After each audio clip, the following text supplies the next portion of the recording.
Good afternoon. Bonjour. I am pleased to be here to discuss the first of many audits on the government's response to the COVID-19 pandemic that my office will conduct.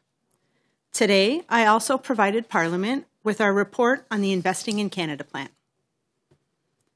There is no doubt that the COVID-19 pandemic was an all-hands-on-deck emergency the world over.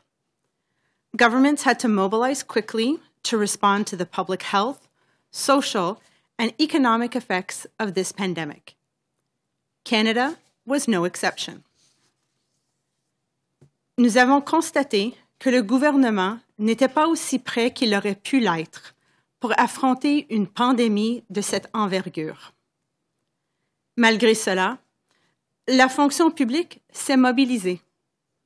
Elle a mis la priorité sur les besoins de la population canadienne et elle a livré rapidement soutien et services. Nous n'avons pas noté cette même mentalité axée sur le service et la coordination interministérielle pendant notre audit du plan Investir dans le Canada. C'est de cet audit que je vais vous parler en premier. Le plan Investir dans le Canada est important parce que le gouvernement investit 188 milliards de dollars pour stimuler la croissance économique à long terme, renforcer la résilience des collectivités, encourager la transition vers une économie verte et améliorer l'inclusion sociale et les résultats socio-économiques pour l'ensemble de la population canadienne. Infrastructure Canada n'est pas en mesure de présenter un portrait complet des résultats atteints et des progrès réalisés en lien avec le plan Investir dans le Canada. Nous avons constaté que les rapports préparés par le ministère excluent près de la moitié de l'investissement du gouvernement parce qu'ils ne tiennent pas compte de plus de 92 milliards de dollars engagés avant que le plan ne soit lancé en 2016. In addition, Infrastructure Canada's reporting captured only some programs each year, making it impossible to compare results year over year. The clarity of reporting was also impacted by inconsistent information received from federal partners in the plan. The absence of clear and complete reporting on the Investing in Canada plan makes it difficult for parliamentarians and Canadians to know whether progress is being made against the intended objectives. The issues affecting the Investing in Canada plan are not new. We have seen similar problems in the past audits in areas that require cross-departmental or cross-jurisdictional collaboration, such as Indigenous issues and climate change. This audit is yet another example of the need for the government to act on known issues. In this case, the need for broad collaboration and clear reporting on results for this large initiative. In contrast, we observed nimbleness during the audits of the government's COVID-19 response. Je vais parler d'abord de la prestation canadienne d'urgence.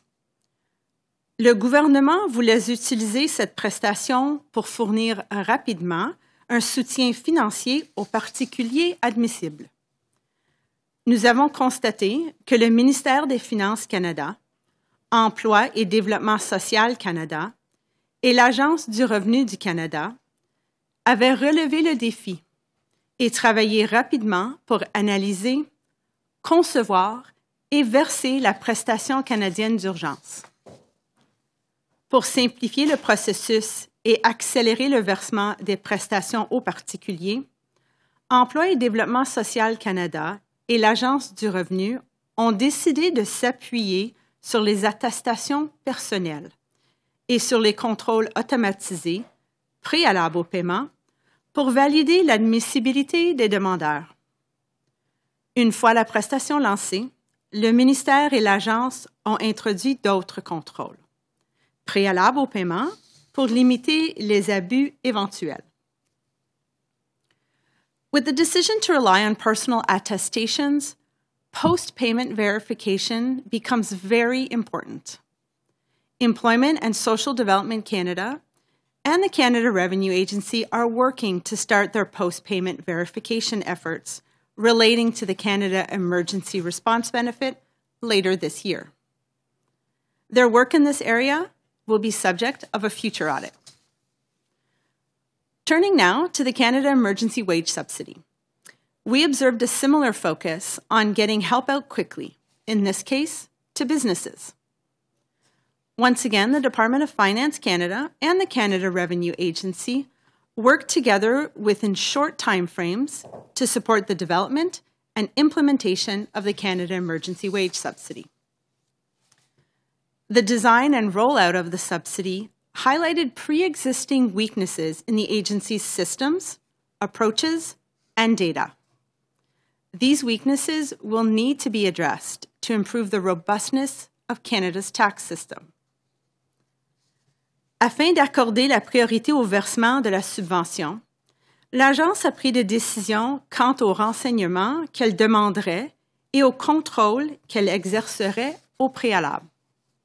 Par exemple, l'Agence a décidé qu'elle ne demanderait pas aux employeurs de fournir le numéro d'assurance sociale de leurs employés, même si ce renseignement aurait pu l'aider à prévenir le dédoublement des demandes de soutien financier.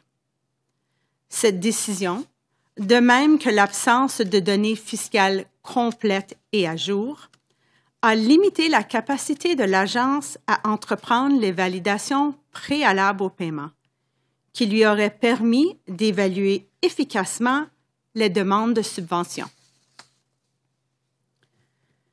Je vais passer maintenant à notre dernière audit, qui a porté sur la préparation en cas de pandémie, la surveillance et les mesures de contrôle aux frontières. Nous avons constaté que l'Agence de la santé publique du Canada n'était pas aussi bien préparée qu'elle aurait pu l'être pour faire face à la pandémie de COVID-19. Les plans d'urgence et d'intervention n'étaient pas tous à jour ni testés, et les ententes d'échange de données avec les provinces et les territoires n'étaient pas finalisées. The Public Health Agency relied on a risk assessment tool that was untested and not designed to consider pandemic risk. The agency continued to assess the risk as low despite growing numbers of COVID-19 cases in Canada and worldwide. In addition, the Global Public Health Intelligence Network did not issue an alert about the virus that would become known as causing COVID-19. I am discouraged that the Public Health Agency did not address long-standing issues, some of which were raised repeatedly for more than 2 decades. These issues negatively affected the sharing of surveillance information between the agency and the provinces and territories during the pandemic. While the agency took steps to address some of these problems during the pandemic, it has much more work to do on its data sharing agreements and its information technology infrastructure to better support national disease surveillance in the future.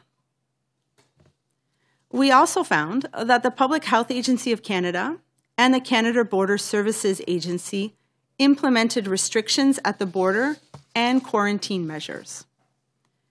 They provided guidance and tools to inform travelers and essential workers coming into the country of public health requirements. Toutefois, l'Agence de la santé publique du Canada n'avait pas envisagé ou planifié une quarantaine nationale, en commençant par la collecte d'informations auprès des voyageurs, jusqu'à toute la gamme des contrôles de conformité, y compris les suivis auprès des personnes signalées comme étant à risque de ne pas respecter la quarantaine. Par conséquent, l'Agence ne sait pas si la majorité des voyageurs ont bien respecté les mesures de quarantaine. Ces audits ont examiné des programmes qui ont été mis en œuvre à un temps record.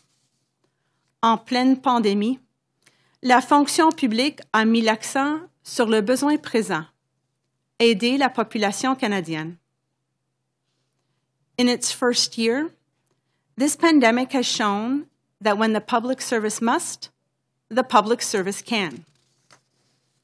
This crisis has highlighted the importance of dealing with known issues, whether it's agreeing on which organization has the lead, who will do what when, who will report what to whom, or replacing outdated systems or processes, and addressing issues in data quality.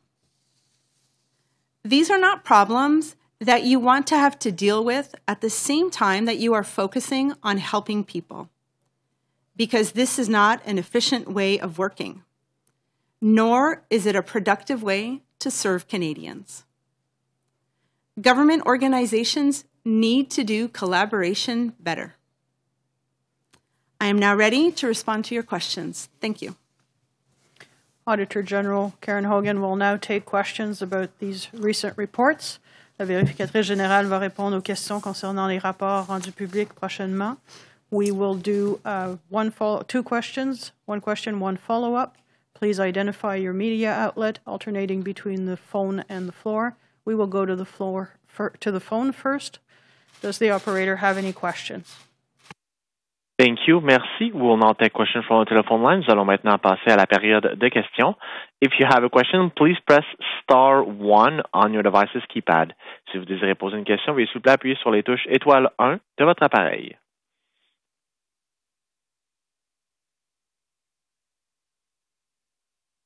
De nouveau, n'hésitez pas à appuyer sur étoile 1 pour toute question. Do not hesitate to press *1 for any question.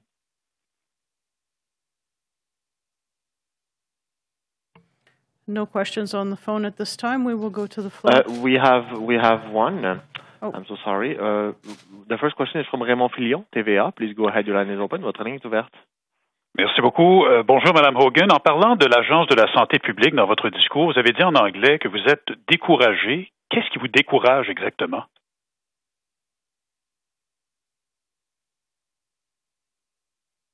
Aborder les problèmes de longue date. Certains des problèmes que nous avons constatés dans notre audit ont été identifiés au préalable dans des audits en 2019, en 1999, excusez-moi, en 2002 et en 2008, ainsi que l'Agence avait tiré des leçons de crises sanitaires dans des années antérieures et ils n'ont pas réagi. Alors, je suis découragée qu'ils n'ont pas pris le temps entre une pandémie pour adresser les lacunes. Quelles ont été les conséquences de ce manque de préparation selon vous? Est-ce que, par exemple, moins de gens, beaucoup moins de gens peut-être, seraient tombés malades autrement? Ce que nous avons constaté dans notre audit, c'est que nous ne savons pas les conséquences de ne pas être aussi préparés.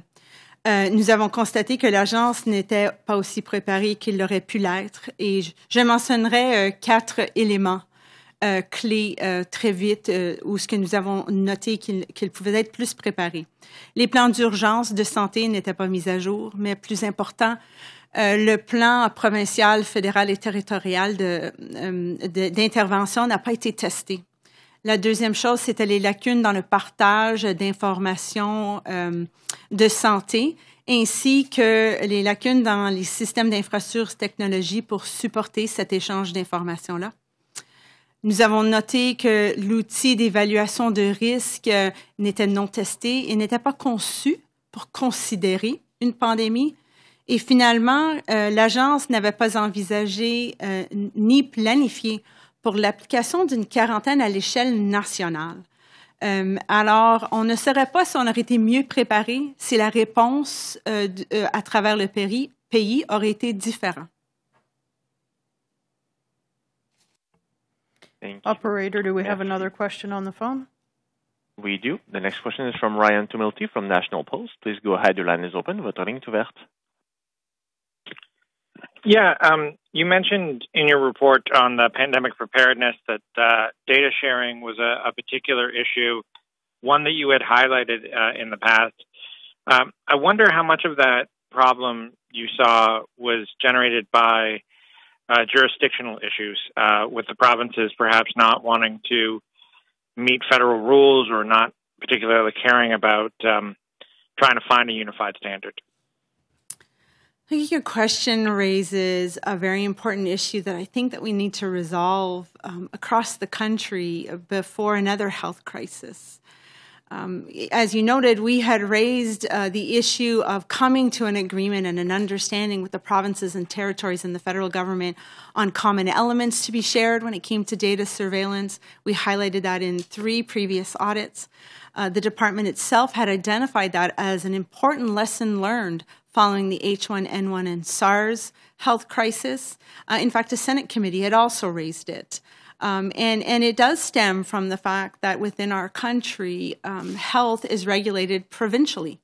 And so in order to inform a unified, coherent response across the country, information like symptoms needs to be shared in order to adjust the response, especially in a virus as COVID-19, which is evolving, and with the emergence of variants. So it really does become so important to have all of that upfront agreement work done before a crisis hits.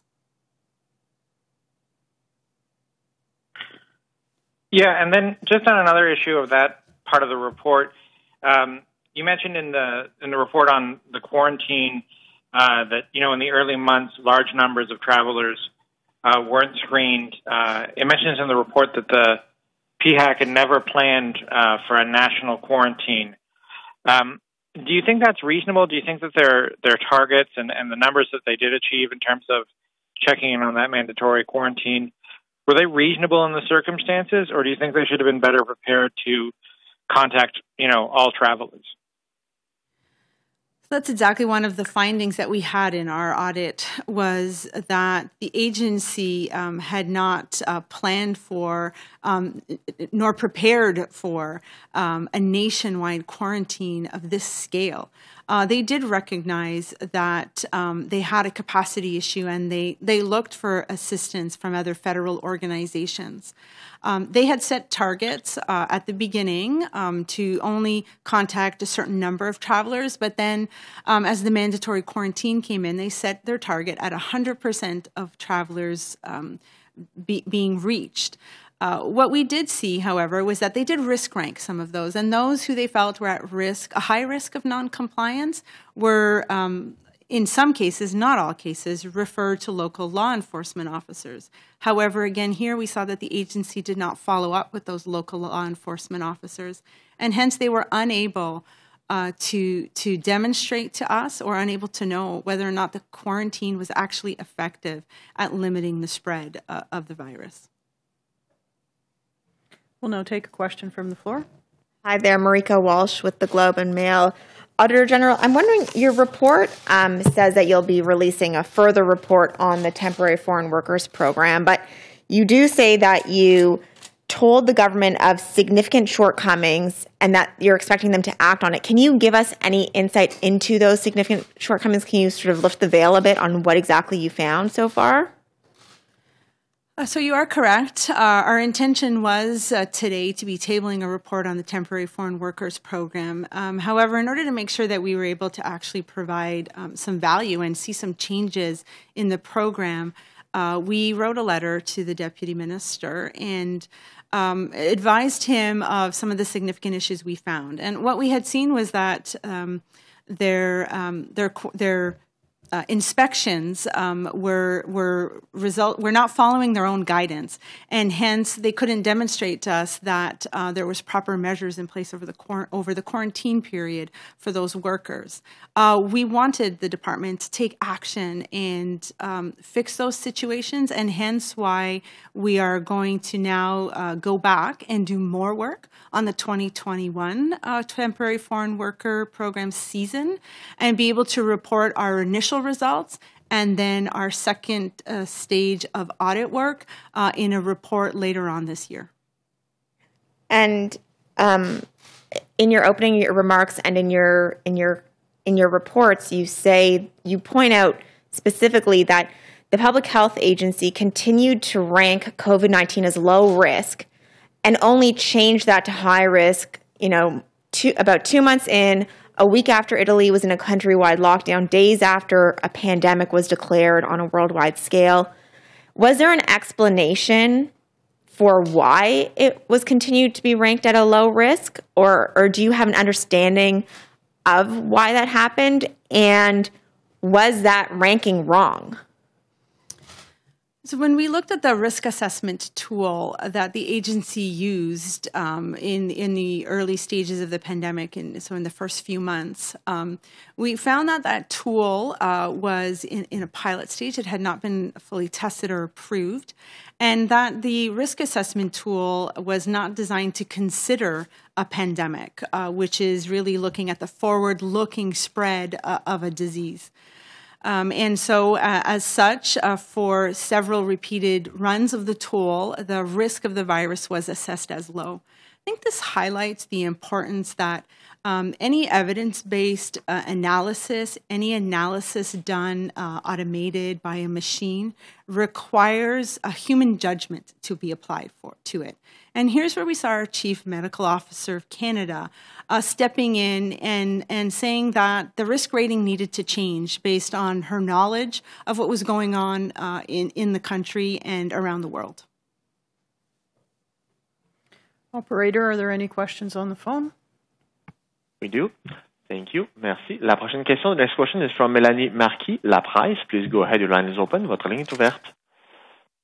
Bonjour. Merci. Madame Hogan, je voudrais parler des mesures de quarantaine à l'étranger. Vous semblez dire qu'il y en a beaucoup qui ont échappé à la supervision de l'Agence de la santé publique. Il y a même pendant 2 semaines, entre le 13 et le 25, des mesures qui étaient carrément pas appliquées.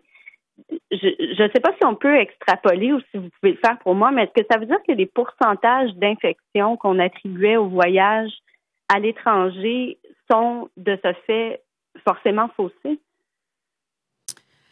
Alors, dans notre audit, nous avons vraiment concentré sur la période au début de la pandémie, au mois de mars, avril, mai, dans ces régions-là, parce que la majorité des Canadiens qui avaient été demandés de retourner au pays allaient retourner dans cette période-là. Une fois que la quarantaine était obligatoire, nous avons vu que l'agence avait ciblé de contacter 100% des voyageurs qui avaient entré dans le pays. À cause des lacunes dans les informations recueillies des voyageurs, l'agence n'était pas en mesure de toujours rejoindre tout le monde. Ils n'ont pas d'informations et alors on ne sait pas si les individus ont bien respecté les exigences de la quarantaine et alors c'est impossible de déterminer si ça a contribué à la propagation du virus. Donc, juste parce que souvent, j'imagine que vous avez vu, mais quand il était question peut-être de resserrer la quarantaine, d'interdire les voyages non essentiels, le gouvernement brandissait en guise de preuve des pourcentages en disant, écoutez, juste 1% des cas, 2% des cas. Je veux dire, on peut pas vraiment se fier à ces chiffres-là, étant donné qu'il y en a tellement qui sont passés entre les mailles du filet, non? Alors, ce que nous avons constaté notre audit, c'était que 2/3 des voyageurs, l'agence ne pouvait pas confirmer que 2/3 des voyageurs avaient bel et bien respecté les restrictions de la quarantaine. Et alors, je ne suis pas au courant des pourcentages que vous mentionnez, mais nous avons regardé les mesures et le suivi que l'agence a fait et ils ne sont pas en mesure de nous confirmer que la quarantaine a été effective. We'll go now to another question on the phone. Thank you. Merci. La prochaine question, the next question is from David Aiken from Global News. Please go ahead. Your line is open. Votre ligne est ouverte. Thanks very much. Thanks very much, Auditor General. Hold on a second, just adjusting my audio here.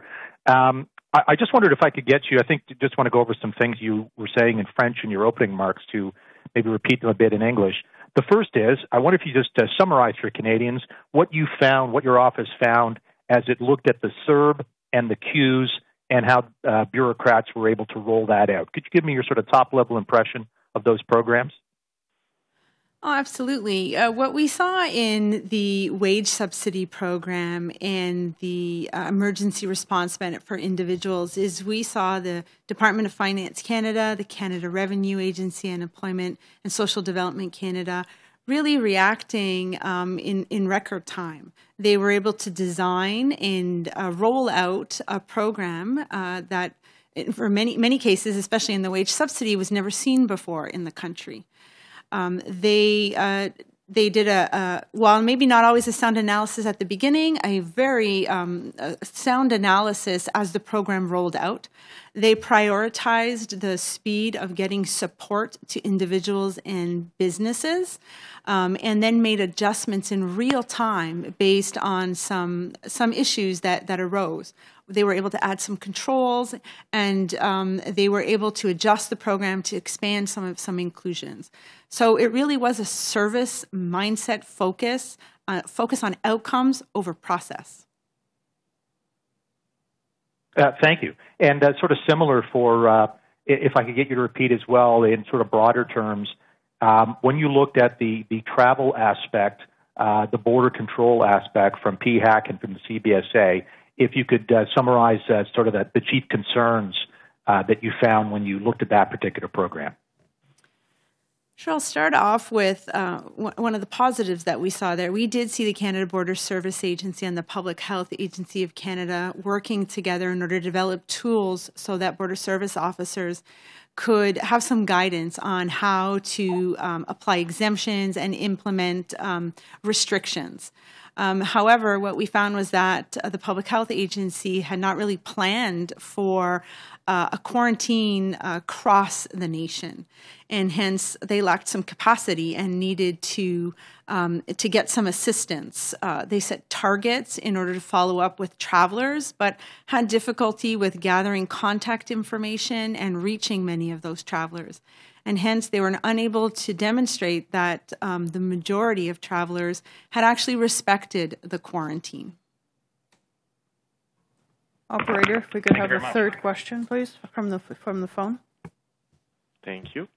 The next question, la prochaine question is from Tom Korski, Blacklock's reporter. Please go ahead. Your line is open. Votre ligne est ouverte. Thank you, Governor Hogan. On the Public Health Agency audit, you don't even mention the stockpile, the closure of warehouses, millions of pieces of PPE thrown away.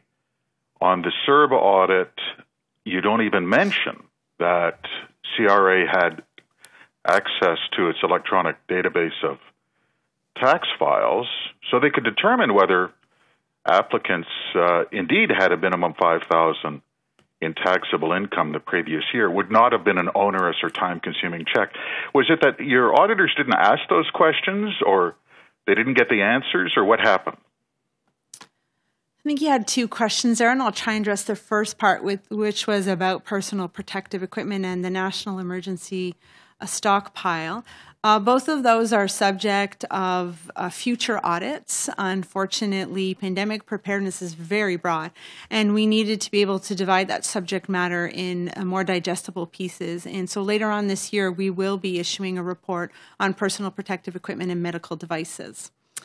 When it comes to the income level in the wage subsidy program that you've asked about, what we had identified is that the audit highlighted some pre-existing conditions that were at the Canada Revenue Agency that hadn't been addressed. And some of that is the timeliness of tax information. In many instances, what we found was that employers had not either filed their 2019 GST returns, and hence it was very difficult in order to be able to do that comparison up front about what income would have been in the year before, or revenue would have been in the year before compared to this year. We saw the same issues in CERB, and so the priority was really put on the post-payment work. Hence, why it's very important. That's fine. And we will go back and look at it. I understand. My last question: in terms of the infrastructure audit, I don't understand the missing projects. Is it that the department gives you municipal addresses, but they're missing, or that they don't give you addresses, or that you don't ask for addresses. I don't understand how a subsidized infrastructure project is missing. Can you explain that? So what we found in the Investing in Canada plan audit is that Infrastructure Canada was unable to give us a complete reporting of the progress that the government had made against its objectives in that plan. Part of that included it was hard to come up with a complete list of all the individual projects. And there was a reason why some of those projects were excluded.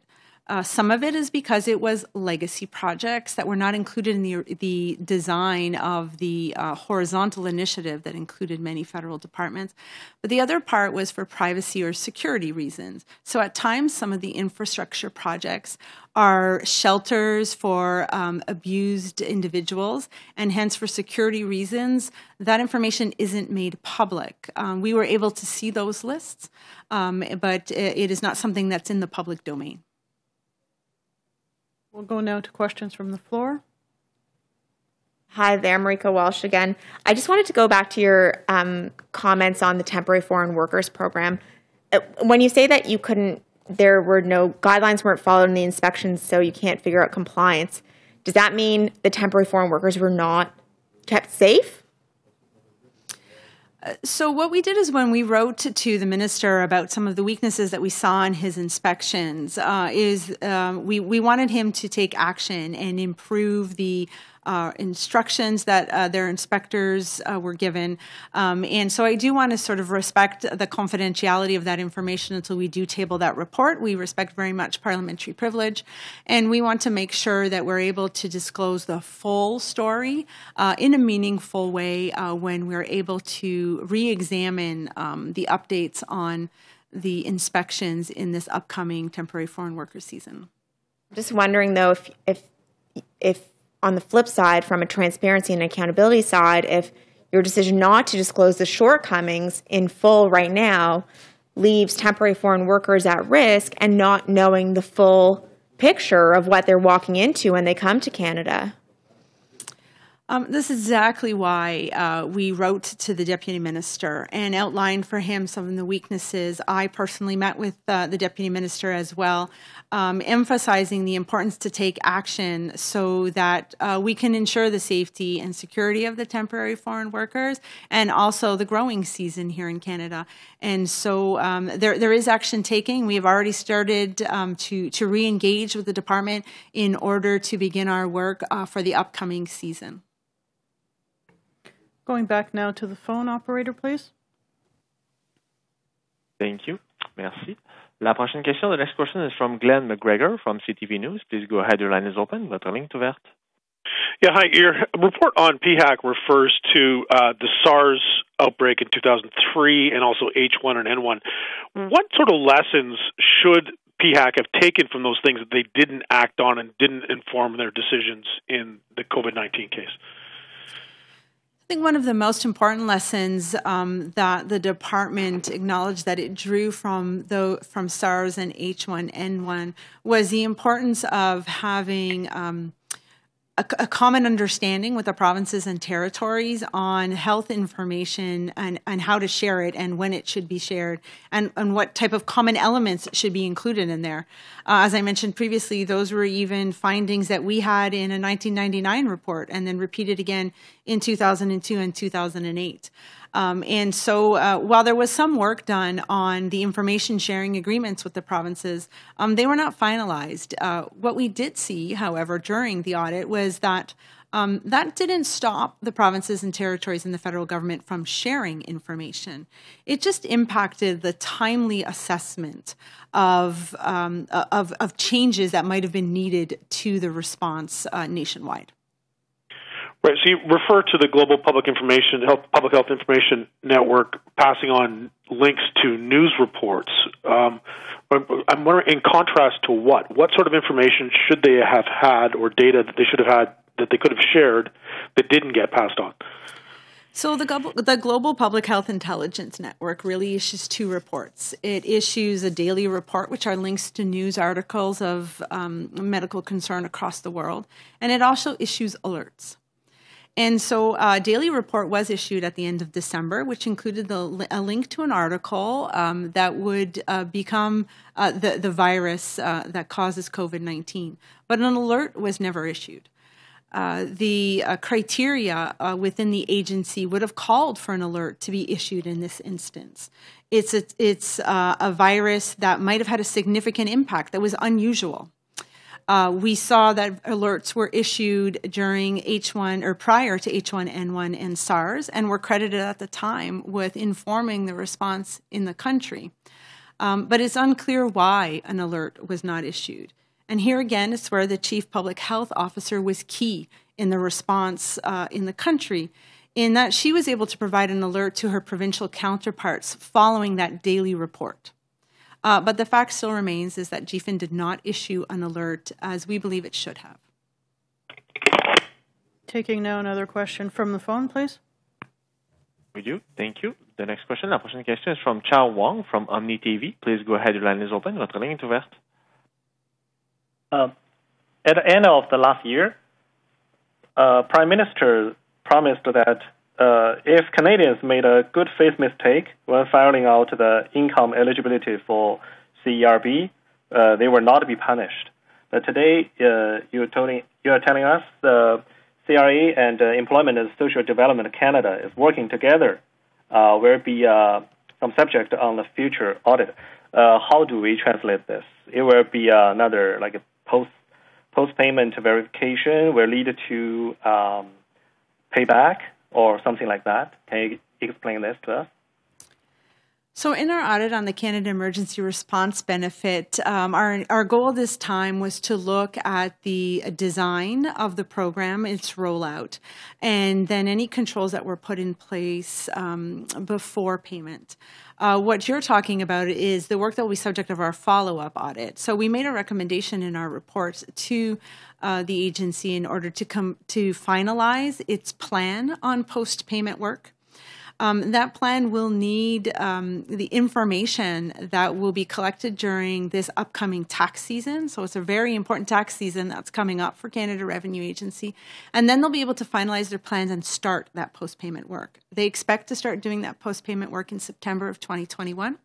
And it's our intention to give them a little bit of time to get that rolling, and then we will be going in to look at its effectiveness and whatever measures they have put in place to identify payments that might have been in error and recover them if needed.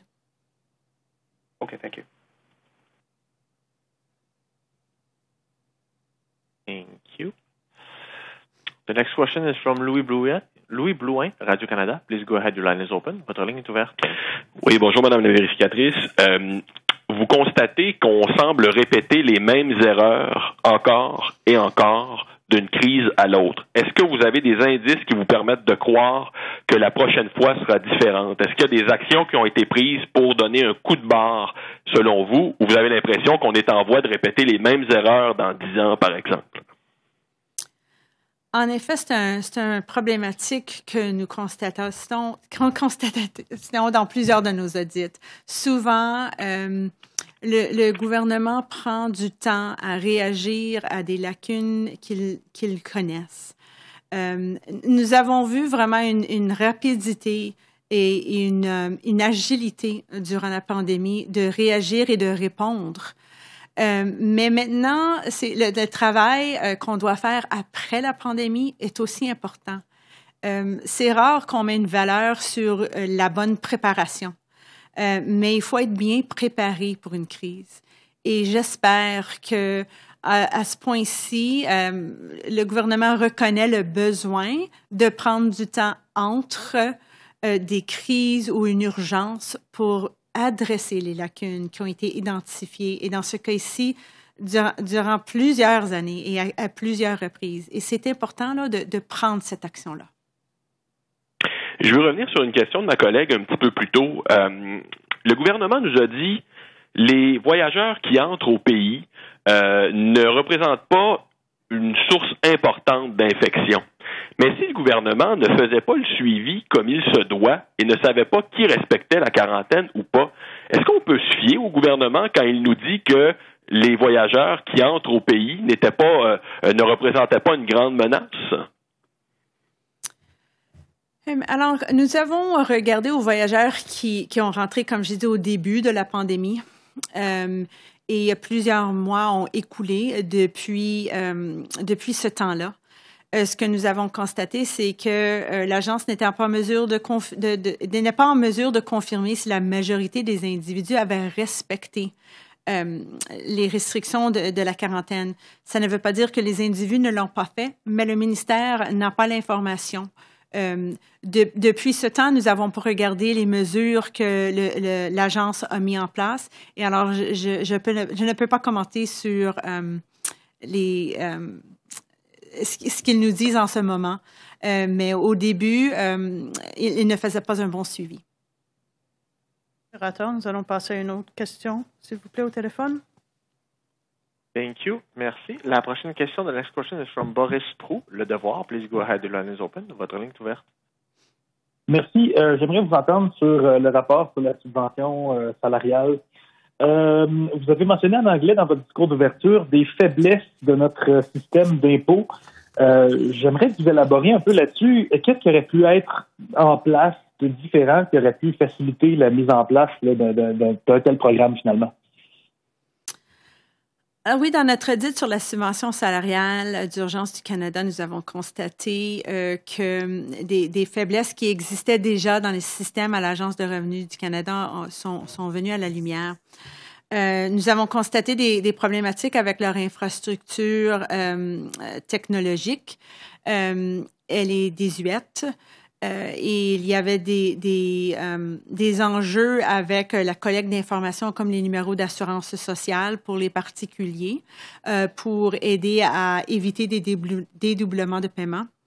Il y a des manques de données dans le système et ça a vraiment identifié que beaucoup d'informations fiscales n'est pas à jour. Comme j'ai mentionné auparavant, plusieurs entreprises n'ont pas encore remis leur déclaration de TPS, qui est extrêmement important pour être en mesure de déterminer les revenus dans l'année précédente de la demande de subvention. Et alors, c'est vraiment plusieurs lacunes que nous avons constatées à l'agence. Merci. En question suivie, vous avez répondu tout à l'heure à un collègue en anglais que c'est vraiment une saison d'impôts très importante pour l'ARC. Je voulais savoir, est-ce que, selon vous, là, le fédéral a vraiment une lourde tâche maintenant pour récupérer les sommes peut-être indûment encaissées par les entreprises canadiennes de prestations salariales d'urgence et peut-être aussi même par les individus en ce qui a trait à la PCU? En effet, la décision de prioriser la rapidité d'un paiement avec des contrôles au préalable, mais de vraiment mettre la priorité sur les contrôles post-paiement, est une tâche qui va durer longtemps. En effet, l'Agence de revenus du Canada estime que c'est quelques années qu'ils vont être en train de vérifier si les paiements ont été faits en erreur et si un recouvrement est nécessaire. C'est pour ça que c'est important pour moi de retourner pour vérifier le plan et les mesures qui ont été mises en place pour identifier ces paiements erronés. Pour être en mesure d'ajuster la réponse si nécessaire, puisque c'est une réponse qui va prendre du temps et je doute être coûteux pour le gouvernement pour bien adresser. Opérateur, comme il n'y a pas de questions dans la salle, nous allons continuer au téléphone.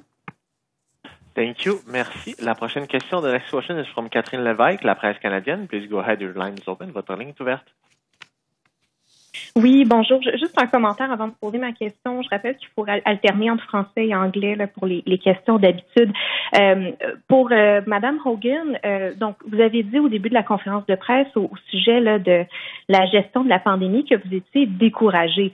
Mais moi, j'aimerais savoir comment est-ce que vous qualifiez l'attitude de l'Agence de la santé publique dans ces dernières années. Est-ce qu'on peut parler de procrastination? Est-ce qu'on peut parler d'insouciance? Comment expliquer, comment est-ce que vous qualifiez finalement leur attitude par rapport à tous ces changements qui devaient être implantés?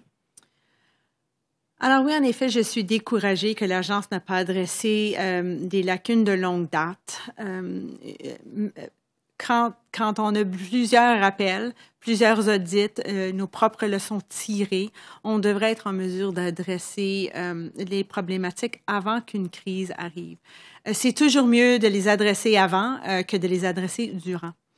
Ce que nous avons constaté durant la pandémie, c'est que les individus à l'agence ont travaillé très fort pour répondre à la pandémie et pour surmonter les défis, même s'ils n'avaient pas finalisé leur entente avec les provinces et les territoires, ils ont partagé de l'information, ils ont ajusté leurs demandes. Et alors, il y avait une bonne collaboration durant la pandémie. C'est que je pense que tous les Canadiens s'attendent qu'on travaille bien ensemble pour adresser la pandémie à l'échelle nationale. Je pense que ma question, c'était plus à savoir comment est-ce que vous qualifiez leur attitude avant, là, parce que, bon, dans certains cas, ça faisait là, des dizaines d'années là, qu'on attendait finalement pour des changements. Mais j'ai aussi une question de suivi, en fait, parce que, bon, avec toutes vos recommandations, finalement, l'agence a accepté vos recommandations. Elle dit qu'elle va y donner suite, mais dans certains cas, elle va y donner suite 2 ans après la fin de la pandémie. Là, ça nous amène déjà en 2023. Je me demandais, est-ce que c'est un délai qui est raisonnable, à votre avis, là, pour réparer certaines de ces lacunes? Alors, je suis bien d'accord que l'agence a accepté toutes nos recommandations et des fois, j'aimerais une réponse plus rapide, mais je reconnais que ça fait au-dessus d'une année que nous sommes en train de gérer et répondre à une pandémie, qu'on a besoin que la pandémie vraiment se termine avant de l'adresser. Mais je les encourage de ne pas attendre pour adresser ça dans un délai de 2 ans. Je pense qu'une autre crise sanitaire peut venir. Je pense que n'importe quel individu canadien peut penser que c'est fort probable. Et alors, c'est vraiment le temps d'adresser les lacunes de longue date et de mieux se préparer à travers le pays. Operator, we'll go to another question on the phone. Thank you. Merci. La prochaine question, the next question is from Grant Robertson, the Globe and Mail. Please go ahead. Your line is open. Votre ligne est ouverte. Thank you. The findings on the risk assessments were quite stark. How much did you see the problems with GFIN feeding into the problems with the risk assessments? What sort of interplay did you find there? So really, the Global Public Health Intelligence Network and the risk assessment are two different things. The Global Public Health Intelligence Network is supposed to monitor feeds across the world and provide either a link to interesting articles that individuals should pay attention to. Those are really domestic. And then the alerts are meant to signal something of significance that's unusual. And alerts are shared both domestically and internationally. And so those alerts really help inform a response that might happen even outside of our country.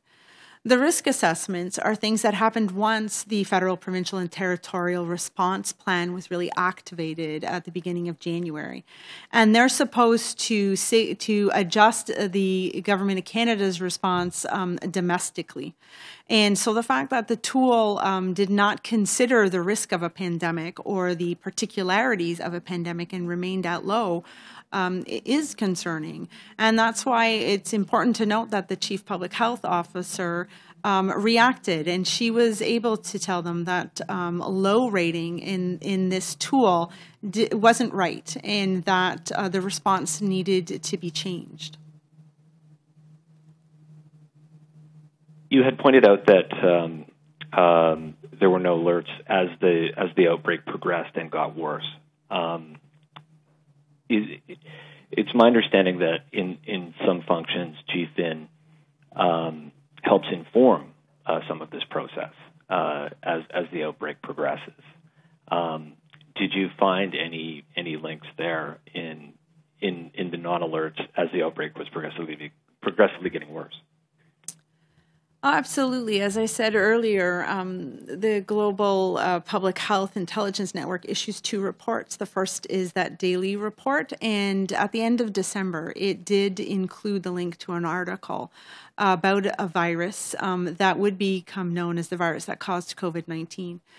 It's following that daily report that the Chief Public Health Officer of Canada actually communicated with her provincial counterparts and said, we need to talk about this. They issued a warning. She issued a warning to them through an email saying we need to respond to this. And so the alert really is meant to trigger a notification about an unusual event. I guess if I could, equate it to something that everyone would understand, I have a smoke detector in my home, and I trust that when I'm in my home that it will go off to give me a warning to go inspect and see what's going on and then react as needed. And that's the intention of alert, was to alert both domestically and internationally something of concern, something that was unusual, something outside of a daily report, and something that we saw issued in the past during H1N1 and SARS. Operator, do we have thank you. Do we have another question on the phone? Yes, the next question is from Murray Brewster from CBC News. Please go ahead, your line is open. Votre ligne est ouverte. Good afternoon, Auditor General. Thank you very much for taking our questions. I wanted to follow up on something that the line of question that Grant had. So do you believe that the Public Health Agency of Canada has a clear grasp or had a clear grasp of the importance of early warning and early warning pandemic intelligence based upon everything you've seen?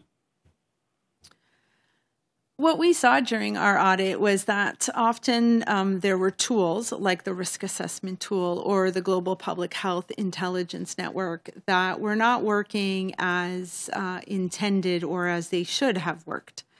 But we did see that the Chief Public Health Officer of Canada reacted in both those instances.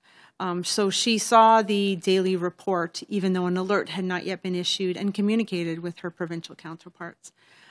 She put into question the continuous low risk assessment that was being generated from a tool that was not designed to deal with pandemics, and requested that the rating be raised. And so it just highlights how data and artificial intelligence are important, but human judgment is needed to help inform a response when it comes to a crisis, and especially in this case, this health crisis. And just as a follow-up to that, can you give your assessment as to whether or not you think going forward the federal government should focus on having a better pandemic early warning system, one that incorporates all facets of intelligence? I think that the federal government needs to sit back and decide what it wants the Global Public Health Intelligence Network to do. They need to clearly identify what its purpose is and the reports that it might generate. They need to then clearly communicate that so individuals know when to signal an alert and when to use it. And then they need to use it as intended. So the agency has criteria now about when an alert should be issued, and it's unknown why one didn't happen. So further investigation into this network should be to confirm what it's meant to be used for and then use it as it should be. Operator, do we have other questions on the phone, please? Thank you. Merci. The next question is from Jordan Tress from the Canadian Press. Please go ahead. Your line is open. Votre ligne est ouverte.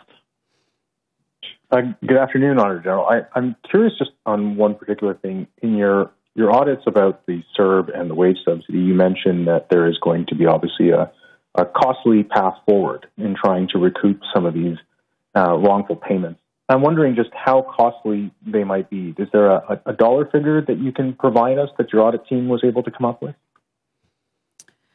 So throughout our audits, as I mentioned, we really looked in both the wage subsidy and the emergency support payment at the design and the rollout.